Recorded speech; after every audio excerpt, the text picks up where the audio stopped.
अस्सलाम वालेकुम स्टूडेंट्स। आज हमारा 9th class chemistry chapter number 11 का लेक्चर नंबर 4 है, जिसमें हम पढ़ेंगे प्रिपरेशन ऑफ अल्केन्स, यानी कि अल्केन्स को आप किस तरीके से तैयार कर सकते हो।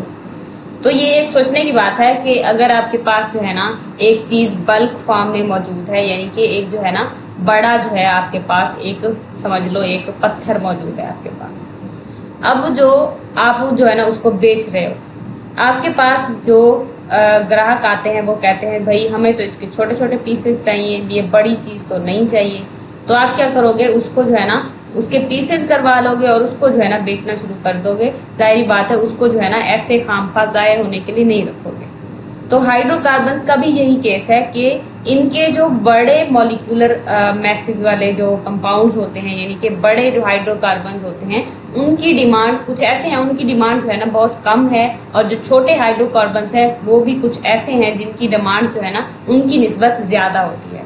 तो क्या किया जाता है, उनको तोड़कर जो है ना छोटे हाइड्रोकार्बन्स बनाए जाते हैं जिनकी जो है ना डिमांड्स भी ज़्यादा है और उसको जो है ना यूज़ भी किया जा सकता है। तो उस तरीके से जो है ना हम अल्केन्स को जो है ना प्रिपेयर कर सकते हैं। Generally any number of alkane series can be prepared by the following methods. जो है ना ये सारे मेथड्स दिए गए हैं, उनसे जो है हम अल्केन्स को बना सकते हैं। क्रैकिंग ऑफ हायर हाइड्रोकार्बन, जो बड़े हाइड्रोकार्बन्स हैं उनको तोड़ के, cracking is the name of the process, ये ऐसे प्रोसेस का नाम है in which hydrocarbons with higher molecular mass, वो हाइड्रोकार्बन जिनका मैस ज्यादा होता है, which are less in demand और उनकी डिमांड कम होती है, are broken up into smaller hydrocarbon, उनको छोटे छोटे हाइड्रोकार्बन में तोड़ा जाता है, which are more in demand, जिनकी तलब भी ज्यादा होती है। This is done by heating the hydrocarbons at high temperature. अब ये कैसे किया जाता है, एक हाइड्रोकार्बन को तोड़ने के लिए जो है ना उसको हीट किया जाता है हाई टेम्परेचर पर, in the presence of catalyst की मौजूदगी में। Fractional distillation of petroleum gives naphtha which consist of the mixture of liquid hydrocarbons. कह रहा है कि पेट्रोलियम जो है उसकी जब फ्रैक्शनल डिस्टिलेशन की जाती है तो उससे हमें क्या मिलता है, नेफ्था मिलता है, जिसमें क्या होता है लिक्विड हाइड्रोकार्बन्स का मिक्सचर मौजूद होता है। It is then heated at around 500 degree Celsius. इसके ऊपर जो है ना इतना ज़्यादा टेम्परेचर पर इसको क्या किया जाता है, हीट किया जाता है, in the presence of catalyst की मौजूदगी में, जिसको क्या कहते हैं कॉल्ड जियोलाइट। ये क्या है, कैटलिस्ट है। टू गिव हाइड्रोकार्बन्स, जिसके नतीजे में हमें वो हाइड्रोकार्बन मिलते हैं विच है 5 to 10 कार्बन एटम, जिसमें जो है ना 5 से 10 कार्बन एटम्स मौजूद होते हैं। यानी कि अगर आप अल्केन्स के बारे में बात करो तो आपके पास जो है पेंटेन से डिकेन तक जो है ना आपके जो एलिमेंट्स कंपाउंड्स हैं वो हमारे पास वजूद में आते हैं। यहाँ पे इसका जो है ना रिएक्शन दिया गया है कि नेफ्था को जब हीट किया गया, जो कि मिक्सचर ऑफ हाइड्रोकार्बन होता है, तो उसके केस में जो है ना alkanes and alkenes containing 5 to 10 hydrocarbon, simple जो है ना एक रिएक्शन इसकी एक इक्वेशन की फॉर्म में बताने की कोशिश की गई है। बात सारी की सारी वही है जो यहाँ पे स्टेटमेंट की फॉर्म में बताई गई है। इंटरेस्टिंग इन्फॉर्मेशन है, कहता है cracking of hydrocarbons helps balance the availability of petroleum fractions. जो है ना इसकी पेट्रोलियम फ्रैक्शंस जो है पेट्रोल के जो पेट्रोल्स वगैरह हैं उनकी जो अवेलेबिलिटी है उसमें एक तवाज़ुन पैदा करती है with the demand for them, demand के मुताबिक, कि जिसकी डिमांड ज़्यादा होती है हम फिर उसको क्रैकिंग के ज़रिए जो है ना उसमें कन्वर्ट कर देते हैं बड़े मॉलिक्यूल्स को, जिससे जो है ना बैलेंस क्रिएट हो जाता है उसकी अवेलेबिलिटी में और उसका जो एक उसकी मांग है उसके मुताबिक। When the cracking transform bigger hydrocarbons into small hydrocarbons, जब क्रैकिंग जो है ना बड़े हाइड्रोकार्बन्स को छोटे हाइड्रोकार्बन्स में कन्वर्ट करती है, the fuel supply is increased, fuel की जो सप्लाई है वो बढ़ जाती है, यानी कि जो हमारे पास फ्यूल है इथेन वगैरह ये सारा जो है ना बढ़ जाता है। That helps to balance the demand with supply. इसके मुताबिक क्या होता है, जो तलब है वो यानी कि डिमांड जो हो रही है होती है वो सप्लाई के साथ साथ जो है ना बैलेंस में आ जाती है। यानी कि इसका कहने का मतलब ये है कि जो चीज़ मार्केट में लोगों को ज़्यादा दरकार होती है, उसकी ज़रूरत ज़्यादा होती है, लेकिन वो अवेलेबल नहीं होती, तो आप उनकी क्रैकिंग से जो है ना उस चीज़ की पैदावार को बढ़ाते हो तो जो उसकी सप्लाई है उसकी डिमांड के अकॉर्डिंग एक तवाज़ुन में चली जाती है। जितना ज़्यादा चीज़ लोगों को दरकार होती है उतना ज़्यादा आप सप्लाई कर पाते हो। नेक्स्ट मेथड क्या है, reduction of alkenes and alkynes. कि अल्कीन्स और अल्काइंस जो हैं यानी कि इथेन वगैरह हो गए, इनकी जब आप रिडक्शन कराते हो यानी कि उसमें जब हाइड्रोजन ऐड करते हो तो क्या होता है हमारे पास, तब भी क्या बनता है, अल्केन्स ही बनती हैं। Alkanes can be prepared by reducing alkenes and alkynes with the hydrogen gas in the presence of nickel metal as a catalyst। ये कैसे होता है कि अल्कीन्स और अल्काइंस की हाइड्रोजनेशन की जाती है निकल की मौजूदगी में, जो कि क्या है, एज अ कैटलिस्ट के तौर पर काम करता है।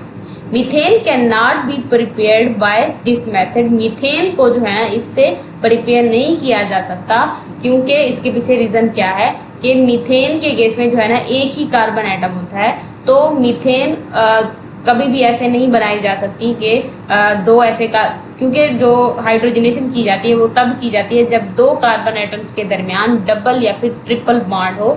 तो उस बॉन्ड को तोड़ने के लिए जो है ना हाइड्रोजन ऐड कर दिया जाता है, तो कार्बन कार्बन के दरमियान जो डबल बॉन्ड होता है वो टूट कर जो है ना दूसरे हाइड्रोजन एटम्स के साथ जुड़ जाता है।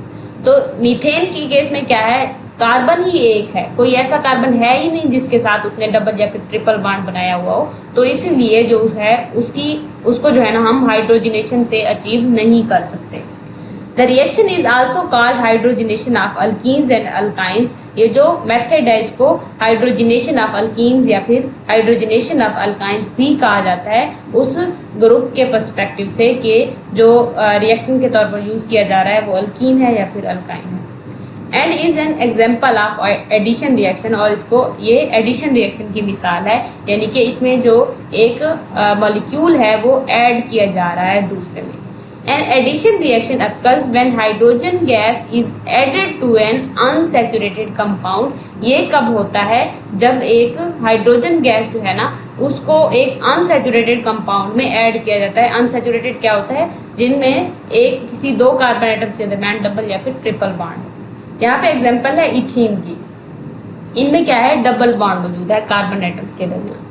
अब क्या होगा, एक हाइड्रोजन मॉलिक्यूल जो है ना ऐड कर रहे हो, यानी कि अगर आप इसकी जो है ना शक्ल बनाओ तो कुछ इस तरीके से होगी। मैं कोशिश करती हूँ कि आपको जो है ना क्लियर करके बता दूँ। कुछ इस तरीके से बनेगी। ये जो है ना दो हाइड्रोजन के साथ बॉन्ड बनाए हुए होगा ऑलरेडी, और इसके अलावा जो है ना कार्बन के साथ भी इसका डबल बॉन्ड होगा।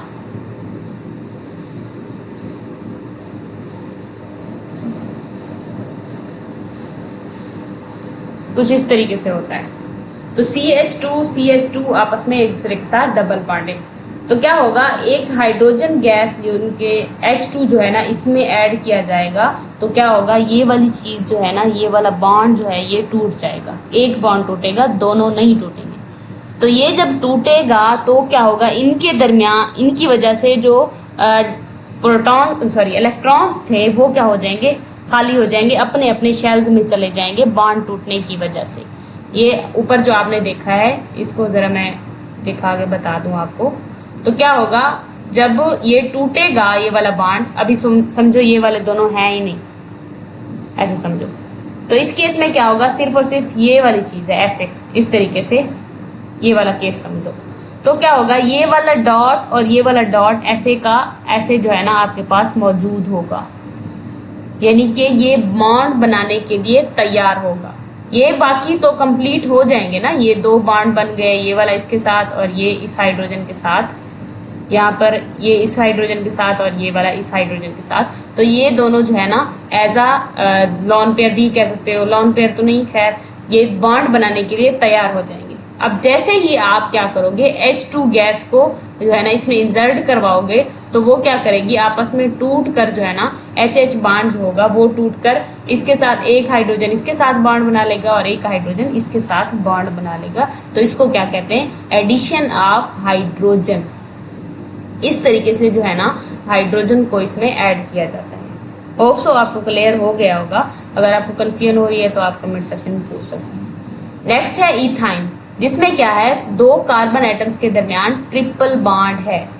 यानी कि इस केस में क्या है, दो अगर कार्बन एटम्स को देखो आप, इसके साथ सिर्फ और सिर्फ एक हाइड्रोजन बॉन्ड जुड़ा है, बाकी के जो वैलेंसी है इन दोनों ने कैसे जो है ना फुलफिल की, आपस में एक दूसरे के साथ 3 बॉन्ड बना के, इस तरीके से। तो ये क्या करेंगे, इसके केस में आपने 2 हाइड्रोजन मॉलिक्यूल्स देने हैं, ये क्या करेंगे 4 हाइड्रोजन एटम्स में कन्वर्ट हो जाएंगे। तो ये आपस में ये वाले दोनों बॉन्ड जो है ना तोड़ देगा, कार्बन कार्बन आपस में 2 बॉन्ड्स को तोड़ देंगे, इन दोनों के 2-2 इलेक्ट्रॉन्स जो है ना वो अवेलेबल हो जाएंगे किसी दूसरे एटम के साथ रिएक्शन करने के लिए। तो जब ये अवेलेबल होंगे तो हाइड्रोजन एटम्स आकर इनके साथ क्या करेंगे, बॉन्ड्स बना लेंगे। इंटरेस्टिंग इंफॉर्मेशन है, कहता है addition of hydrogen to alkenes and alkynes is called reduction reaction. ये जो एडिशन प्रोसेस है एडिशन का, तो इसको क्या कहते हैं, रिडक्शन रिएक्शन कहते हैं। This reaction is used to prepare vanaspati ghee and margarine. ये ऐसा प्रोसेस है जिसकी वजह से जो है ना बनास्पति घी या फिर मार्गरेन बनाया जाता है। होता यूं है कि जो हमारे पास अनसैचुरेटेड होते हैं वो ऑयल की फॉर्म में एग्जिस्ट करते हैं, यानी कि बनास्पति जो आपके पास जो हमारे पास वेजिटेबल ऑयल है वो हमारे पास अनसैचुरेटेड फॉर्म में है, अनसैचुरेटेड हाइड्रोकार्बन है। जब उसमें हाइड्रोजन ऐड की जाती है तो वो घी में कन्वर्ट हो जाता है, वो फिर सॉलिड स्टेट में चला जाता है। तो यही कह रहा है कि ये जो रिएक्शन है इसकी वजह से हम बनास्पति घी या फिर मार्गरेन वगैरह बना सकते हैं जो कि सॉलिड स्टेट में होता है। हमारे पास जो अनसैचुरेटेड हाइड्रोकार्बन होते हैं वो ज़्यादातर लिक्विड स्टेट में पाए जाते हैं। नेक्स्ट थर्ड प्रोसेस कौन सा है, reduction of alkyl halide. Alkyl halides की रिडक्शन से आप जो है ना अल्केन्स बना सकते हो। Alkyl halides can be reduced to alkanes with hydrogen generated by the reaction of zinc metal with the hydrochloric acid। वो हाइड्रोजन जो कि इन दोनों के यानी कि जिंक और HCl के दरमियान रिएक्शन की वजह से बनती है, उसको जो है ना यूज करके आप जो है अल्काइल हैलाइड यानी कि उसको क्या कर सकते हैं, रिड्यूस कर सकते हो। होता क्या है कि जिंक का जब HCl के साथ रिएक्शन होता है तो जिंक क्लोराइड बनता है, साथ में जो है ना हाइड्रोजन हमारे पास वजूद में आती है। तो क्या होता है, यही हाइड्रोजन जो है यूज की जाती है RX यानी कि ये हमारे पास CH3Cl भी हो सकता है, CH2 C2H5Cl भी हो सकता है, यानी कि ये मिथाइल क्लोराइड भी हो सकता है, इथाइल क्लोराइड भी हो सकता है, प्रोपाइल क्लोराइड भी हो सकता है। R की जो वैल्यू है ये हमारे पास अल्काइल ग्रुप को जो है ना डिनोट कर रही है। तो आप समझो कि सिंपल RX का मतलब क्या हुआ, यहाँ पे जो है ना क्लोरोमीथेन की बात की हो तो हम उसको देख लेते हैं। मिथाइल क्लोराइड का जो इन दोनों की मौजूदगी में जब रिएक्शन करवाया गया तो क्या हुआ, ये जो है ना हमारे पास एक हाइड्रोजन गैस बनती है या फिर हाइड्रोजन के एटम्स वजूद में आते हैं। फिर ये क्या होता है, ये इसके साथ रिएक्शन में हिस्सा लेते हैं, ये क्या करते हैं, इसको रिप्लेस कर देते हैं, यानी कि हाइड्रोजन के एटम्स इसकी जगह पे आ जाते हैं, यानी कि जो अल्काइल ग्रुप होता है उसकी जगह पे खुद आ जाते हैं। अब CH3Cl था, अब Cl की जगह पे H आ गया तो ये CH3H बन जाएगा, यानी कि CH4 जो कि क्या है, मीथेन है। तो ये क्या है हमारे पास, रिडक्शन ऑफ अल्काइल हैलाइड्स है, यानी कि अल्काइल हैलाइड्स को रिड्यूस करके भी हम जो है ना अल्केन्स को हासिल कर सकते हैं। बाकी हाइड्रोजनेशन ऑफ अल्कीन्स और अल्काइंस या फिर क्रैकिंग के अलावा। तो ये था आज का हमारा टॉपिक जिसमें हमने इसके रिएक्शंस के बारे में स्टडी किया कि किस तरीके से जो है ना हम अल्केन्स को तैयार कर सकते हैं। होप सो आपको सब कुछ क्लियर हो गया है। अगर आपको कोई कन्फ्यूजन हो रही है तो आप कमेंट सेक्शन में पूछ सकते हैं। वीडियो अच्छी लगी तो वीडियो को लाइक करें, चैनल को सब्सक्राइब करें। अल्लाह हाफिज़।